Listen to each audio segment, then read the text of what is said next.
दोस्तों नमस्कार, स्वागत है एक बार फिर से देश और दुनिया की तमाम बड़ी खबरों में आपसे निवेदन है, कृपया चैनल को सब्सक्राइब करें और घंटी बटन भी दबा दें। ये पहली बड़ी खबर है, मुख्तार अंसारी की हार्ट अटैक से हो गई मौत, जहर देकर मारने के आरोप, अब न्यायिक जांच के दिए गए आदेश। दरअसल मुख्तार अंसारी की जेल में हार्ट अटैक से मौत हो गई। मुख्तार अंसारी की मौत की न्यायिक जांच के अब आदेश दे दिए गए हैं। मुख्तार के बेटे उमर अंसारी की अपील पर बांदा के मुख्य न्यायिक मजिस्ट्रेट भगवान दास गुप्ता ने अपर मुख्य न्यायिक मजिस्ट्रेट गर्मा सिंह को जांच अधिकारी नियुक्त कर दिया है। गर्मा सिंह से 1 महीने में रिपोर्ट मांगी गई है। मुख्तार के भाई सांसद अफजल अंसारी और बेटे उमर अंसारी ने जहर देकर मारने का आरोप जेल प्रशासन पर लगाया था, जिसके बाद न्यायिक जांच के आदेश दिए गए हैं। और बड़ी खबर, मुख्तार अंसारी के बेटे ने कर दिया बड़ा दावा, कहा कल पिता ने फोन पर कहा था कि बेटे मुझे जहर दे दिया है, अब बचूंगा नहीं। दरअसल मुख्तार अंसारी की मौत के बाद अब उसका एक ऑडियो सोशल मीडिया पर वायरल हो रहा है। इस ऑडियो में मुख्तार अंसारी अपने छोटे बेटे उमर अंसारी से बात कर रहा है और दावा किया जा रहा है कि ये ऑडियो कल सुबह का है, यानी मुख्तार अंसारी की मौत से कुछ घंटे पहले ही बाप बेटे में फोन पर बातचीत हुई थी। ऑडियो में मुख्तार अंसारी अपनी हालत बयां कर रहा है और उमर उसे दिलासा दे रहा है। मुख्तार अंसारी कह रहा है कि जहर दे दिया गया है, अब बचूंगा नहीं। इस पर उमर कहता है कि आप चिंता मत कीजिए, हमने कोर्ट में एप्लीकेशन दे दी है, आप भी पेशी के समय जज से बार बार ये बातें कहा कीजिए। आपको बता दें कि फिलहाल इस ऑडियो क्लिप की सत्यता की जांच की जा रही है। और बड़ी खबर, कांग्रेस पार्टी की आ गई आफत, आयकर विभाग ने थमा दिया नोटिस, कांग्रेस पार्टी से मांगे 1823 करोड़ रुपए। दरअसल लोकसभा चुनाव से ठीक पहले आयकर विभाग ने कांग्रेस पार्टी को बड़ा झटका दे दिया। आईटी डिपार्टमेंट ने रिटर्न में कथित विसंगतियों के लिए 1823 करोड़ रुपए का भुगतान करने का नया नोटिस जारी कर दिया है। कांग्रेस पार्टी महासचिव जयराम रमेश ने यह दावा किया कि लोकसभा चुनाव से पहले कर आतंकवाद यानी टैक्स टेररिज्म के जरिए विपक्ष पर हमला किया जा रहा है। और बड़ी खबर, 600 वकीलों के चिट्ठी लिखे जाने पर पीएम मोदी के बयान पर भड़के मल्लिकार्जुन खड़गे, बोले पाखंड की पराकाष्ठा है। दरअसल वकीलों के एक समूह द्वारा मुख्य न्यायाधीश डीवाई चंद्रचूड़ को पत्र लिखे जाने पर पीएम नरेंद्र मोदी के बयान को कांग्रेस पार्टी ने पाखंड की पराकाष्ठा करार दिया। कांग्रेस अध्यक्ष मल्लिकार्जुन खड़गे ने आरोप लगाया कि पिछले 10 वर्षों के नरेंद्र मोदी के शासनकाल में चीजों को तोड़ने, मरोड़ने, ध्यान भटकाने और लोगों को बदनाम करने का काम किया जा रहा है। मुख्य विपक्षी दल कांग्रेस पार्टी ने यह भी कहा कि हाल ही के हफ्तों में उच्चतम न्यायालय ने उन्हें कई झटके दिए हैं और चुनावी बॉन्ड योजना इसका एक बड़ा उदाहरण है।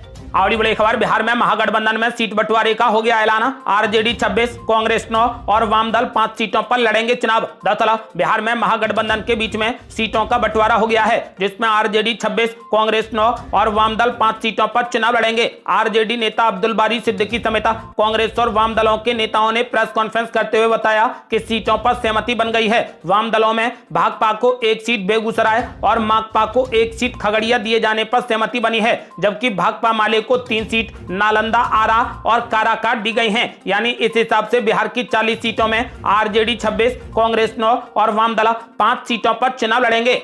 और बड़ी खबर, केजरीवाल के बाद अब उनकी पत्नी सुनीता ने सवाली कमाना लॉन्च कर दिया आम आदमी पार्टी का नया अभियान। दरअसल अरविंद केजरीवाल की गिरफ्तारी के बाद आम आदमी पार्टी में उनकी पत्नी सुनीता केजरीवाल की सक्रियता लगातार बढ़ रही है। पति की गिरफ्तारी को लेकर केंद्र सरकार के खिलाफ मोर्चा खोलने के बाद अब उन्होंने पार्टी के लिए नए अभियान का आगाज कर दिया है। केजरीवाल को आशीर्वाद कैंपेन का आगाज करते हुए सुनीता केजरीवाल ने व्हाट्सएप नंबर जारी किया है। सुनीता केजरीवाल ने अपने पति की तुलना स्वतंत्रता सेनानियों से करते हुए कहा कि उनके रोम रोम में देशभक्ति बसी है। उन्होंने ये कहकर केंद्र सरकार पर निशाना साधा कि केजरीवाल ने तानाशाही ताकतों को ललकारा है। और बड़ी खबर, अपने मोबाइल और डिजिटल डिवाइसेस का पासवर्ड नहीं बता रहे केजरीवाल, अब आम आदमी पार्टी ने साधा निशाना। दरअसल अरविंद केजरीवाल के रिमांड बढ़ाने की अर्जी पर सुनवाई के दौरान ईडी ने कहा कि दिल्ली के मुख्यमंत्री केजरीवाल अपने 4 डिजिटल डिवाइसेस का पासवर्ड और लॉगिन नहीं बता रहे हैं। अब आम आदमी पार्टी ने कहा कि भाजपा ईडी के सहारे केजरीवाल के कुछ महीने पुराने फोन का पासवर्ड जानना चाहती है, जिसमें लोकसभा चुनाव का डेटा मौजूद है। केजरीवाल सरकार में मंत्री और वरिष्ठ नेता आतिशी ने कहा कि भाजपा आम आदमी पार्टी की चुनावी रणनीतियों की जानकारी जानना चाहती है। और बड़ी खबर, मुख्तार अंसारी के परिवार ने बांदा के डीएम को दिया प्रार्थना पत्र, हत्या की आशंका जताते हुए कर डाली बड़ी मांग। दरअसल मुख्तार अंसारी के परिवार ने सबका पोस्टमार्टम नई दिल्ली के एम्स के डॉक्टरों के पैनल से कराए जाने की मांग की है। हत्या की आशंका जताते हुए बांदा के डीएम को एक प्रार्थना पत्र दिया गया है। मुख्तार अंसारी के बेटे उमर अंसारी की तरफ से दिए गए इस प्रार्थना पत्र में कहा गया है कि एम्स के डॉक्टर्स अगर पोस्टमार्टम करेंगे तो मौत का सही राज सामने आ सकेगा। और बड़ी खबर, मुख्तार अंसारी की मौत पर सपा सांसद डॉक्टर एसटी हसन ने कर डाली बड़ी मांग। कहा सुप्रीम कोर्ट के सिटिंग जज के अंडर होनी चाहिए मौत की जांच। दरअसल मुख्तार अंसारी की मौत पर सपा सांसद डॉक्टर एसटी हसन ने कहा कि ये मैटर ऑफ इंक्वायरी है, सुप्रीम कोर्ट के सिटिंग जज के अंडर इसकी जांच होनी चाहिए, रिटायर्ड जज के अंडर इसकी इंक्वायरी नहीं होनी चाहिए। उन्होंने कहा कि यदि सिटिंग जज के अंडर इसकी जांच हुई तो दूध का दूध पानी का पानी हो जाएगा कि ये नेचुरल डेथ है या पॉलिटिकल डेथ है। वहीं सपा सांसद ने अब्बास अंसारी को पैरोल न मिलने पर कहा कि जुडिशरी इतिहास में इससे बड़ा धब्बा कुछ नहीं हो सकता। और बड़ी खबर, मुख्तार अंसारी की मौत पर शिवपाल यादव ने दिया बड़ा बयान। बोले संदेह के घेरे में है ये मौत, न्यायालय को स्वयं लेनी चाहिए रुचि। दरअसल शिवपाल सिंह यादव ने मुख्तार अंसारी की मौत पर कहा कि इस परिवार से हमारे बहुत अच्छे संबंध थे, इस परिवार का आजादी की लड़ाई में भी योगदान था, ये मौत संदेह के घेरे में है। उन्होंने कहा कि न्यायालय को इसमें स्वयं रुचि लेनी चाहिए। किसी की अगर जेल में मृत्यु होती है तो उसकी जिम्मेदारी प्रशासनिक अधिकारियों से लेकर सरकार तक की है। शिवपाल यादव ने कहा कि जब अब्बास के पिता की मौत हुई है तो डीएम को जनाजे में शामिल होने की खुद परमिशन दे देनी चाहिए। और बड़ी खबर, मुख्तार अंसारी की मौत पर असदुद्दीन ओवैसी ने दी बड़ी प्रतिक्रिया। बोले पहले शूट आउट हुआ और अब धीमा जहर दिया गया, इसकी न्यायिक जांच होनी चाहिए। दरअसल मुख्तार अंसारी की मौत पर असदुद्दीन ओवैसी ने कहा कि मृतक परिवार के लोग कोई बयान देते हैं तो उसका कोई ना कोई मतलब होता है। जब परिवार कह रहा है कि उन्हें स्लो पॉइजन यानी धीमा जहर दिया गया है, जिस अस्पताल में उन्हें ले जाया गया वहां उपयुक्त डॉक्टर नहीं थे, तो मैं चाहूंगा कि एक निष्पक्ष जांच हो और परिवार की मांग को पूरा किया जाए। उन्होंने कहा कि इससे पहले शूट आउट हुआ और इस बार स्लो पॉइजन दिया गया। उन्होंने कहा कि इसमें न्याय होना ही चाहिए। मैंने हमेशा कहा है कि राज्य गन से नहीं बल्कि रूल से चलता है। और बड़ी खबर, मुख्यमंत्री केजरीवाल की गिरफ्तारी के खिलाफ 31 मार्च को होने जा रही इंडिया गठबंधन की रैली में उद्धव ठाकरे और उनके बेटे आदित्य ठाकरे भी होंगे शामिल। दरअसल दिल्ली के मुख्यमंत्री केजरीवाल की आबकारी नीति मामले में हुई गिरफ्तारी के विरोध में इंडिया गठबंधन 31 मार्च को दिल्ली के रामलीला मैदान में बड़ी रैली करने जा रहा है। इस रैली में शिवसेना यूबीटी के चीफ उद्धव ठाकरे और आदित्य ठाकरे भी शामिल होंगे। आपको बता दें कि विपक्षी गठबंधन इंडिया इस रैली के लिए जोर शोर से तैयारियों में जुटा है। और बड़ी खबर, बीजेपी में शामिल होने के सवाल पर सचिन पायलट ने दिया बड़ा बयान। बोले ये मजबूरियां और परिस्थितियां तय करती हैं कि कौन कहां जाएगा। दरअसल राजस्थान के पूर्व डिप्टी सीएम सचिन पायलट ने एबीपी न्यूज के शिखर सम्मेलन में हिस्सा लिया और तमाम सवालों के जवाब दिए। इस दौरान उनसे पूछा गया कि क्या कांग्रेस छोड़कर बीजेपी में शामिल हुए नेता भी सचिन पायलट को फोन कर बीजेपी में बुलाते हैं। इस पर सचिन पायलट ने कहा कि जीवन में कौन किस रास्ते को अख्तियार करता है ये हर व्यक्ति का निर्णय होता है। व्यक्तिगत संबंध किसी से हो या ना हो, लेकिन राजनीतिक निर्णय खुद के होते हैं। सचिन पायलट ने कहा कि कहां जाना है, क्या करना है, ये निर्णय एक व्यक्ति करता है, लेकिन अंत में समय और जनता तय करती है कि जाना सही था या गलत था। उन्होंने कहा कि किसी की मजबूरियां होती हैं तो किसी की परिस्थितियां होती हैं। और बड़ी खबर, आजम खान की जान को खतरा। मुख्तार अंसारी की मौत के बाद चंद्रशेखर आजाद ने सरकार से कर डाली बड़ी मांग। दरअसल मुख्तार अंसारी की मौत के बाद भीम आर्मी चीफ चंद्रशेखर आजाद ने समाजवादी पार्टी के नेता और पूर्व मंत्री आजम खान को लेकर एक बड़ा बयान दिया है। चंद्रशेखर आजाद ने जेल में आजम खान की सुरक्षा बढ़ाने की मांग सरकार से की है। भीम आर्मी चीफ चंद्रशेखर आजाद ने आजम खान की जान को खतरा बताया। उन्होंने अलग अलग जेल में बंद आजम खान के परिवार के लोगों को एक जेल में शिफ्ट करने की मांग की है और उनकी सुरक्षा बढ़ाने की भी मांग की है।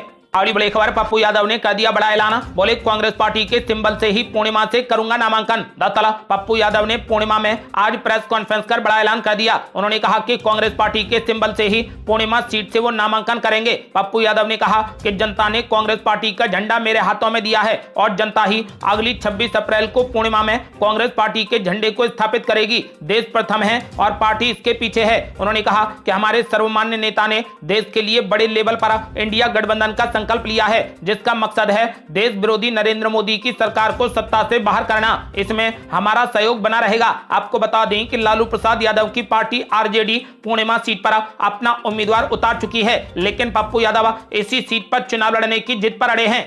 और बड़ी खबर, मुख्तार अंसारी की मौत पर बेटे उमर अंसारी ने दिया बड़ा बयान।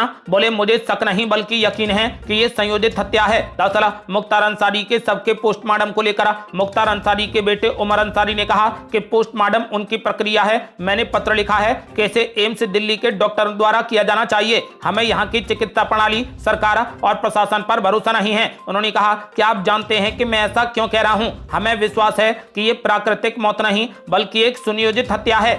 और बड़ी खबर, मुख्तार अंसारी की मौत के 24 घंटे के भीतर योगी सरकार ने लिया बड़ा फैसला। अब आरोपों की होगी जांच। दरअसल यूपी के बांदा मेडिकल कॉलेज में हार्ट अटैक से माफिया मुख्तार अंसारी की मौत हो गई। मुख्तार की मौत पर परिवार से लेकर तमाम विपक्षी दल भी सवाल उठा रहे हैं, जिसके बाद इस मामले की न्यायिक जांच के आदेश दिए गए हैं। इस मामले में 1 महीने के अंदर रिपोर्ट जमा करानी होगी। दूसरी तरफ कई विपक्षी दल भी इसे लेकर प्रदेश सरकार को कटघरे में खड़ा कर रहे हैं। समाजवादी पार्टी के अध्यक्ष अखिलेश यादव ने इस पर तीखी प्रतिक्रिया देते हुए कहा कि जो हुकूमत जिंदगी की हिफाजत ना कर पाए उसे सत्ता में बने रहने का कोई भी हक नहीं है। अखिलेश यादव ने कहा कि उत्तर प्रदेश सरकारी अराजकता के सबसे बुरे दौर से गुजर रहा है। उन्होंने कहा कि ये यूपी में कानून व्यवस्था का शून्य काल है। आगे बड़ी खबर, पोस्टमार्टम के बाद कड़ी सुरक्षा के बीच मुख्तार अंसारी का शव गाजीपुर के लिए रवाना। गाजीपुर में ही किया जाएगा सुपुर्दे खाक। दरअसल मुख्तार अंसारी का शव बांदा से गाजीपुर के लिए रवाना हो गया है। मुख्तार के शव का पोस्टमार्टम होने के बाद उसके शव को लेकर पुलिस गाजीपुर के लिए रवाना हो गई है।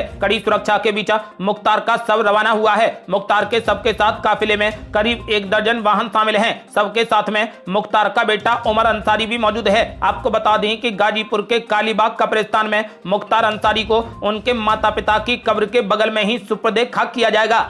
और बड़ी खबर, कांग्रेस नेता राहुल गांधी ने दे दी बड़ी गारंटी। बोले जब सरकार बदलेगी तो लोकतंत्र का चीरहरण करने वालों पर होगी कड़ी कार्रवाई। दरअसल कांग्रेस को आयकर विभाग की ओर से जारी किए गए नोटिस के मुद्दे पर पार्टी नेता राहुल गांधी ने शुक्रवार को परोक्ष रूप से बीजेपी पर जमकर हमला किया। राहुल गांधी ने कहा कि जब सरकार बदलेगी तो लोकतंत्र का चीरहरण करने वालों पर कड़ी कार्रवाई जरूर होगी और ऐसी कार्रवाई होगी कि दोबारा फिर किसी की हिम्मत नहीं होगी। राहुल गांधी ने कहा कि ये सब करने की मेरी गारंटी है।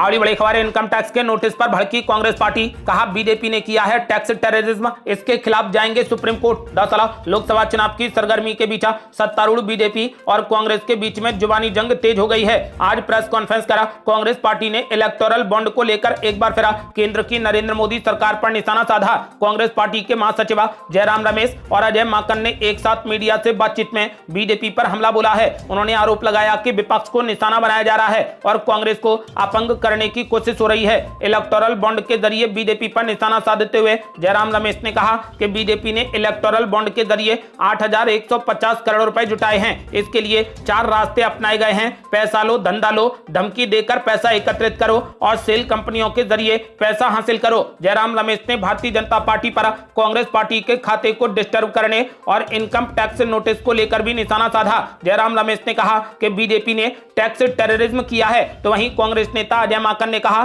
कि कांग्रेस पार्टी अगले सप्ताह की शुरुआत में इनकम टैक्स के इस नोटिस के खिलाफ सुप्रीम कोर्ट का रुख करेगी। ये थी अब तक की बेहद बड़ी खबरें। रोजाना की ताजा खबरों को जानने और हमसे जुड़ने के लिए चैनल को लाल बटन दबाकर सब्सक्राइब करें और घंटी बटन भी दबा दें। जल्दी मिलते हैं बड़ी अपडेट के साथ, तब तक के लिए जय हिंद, जय भारत।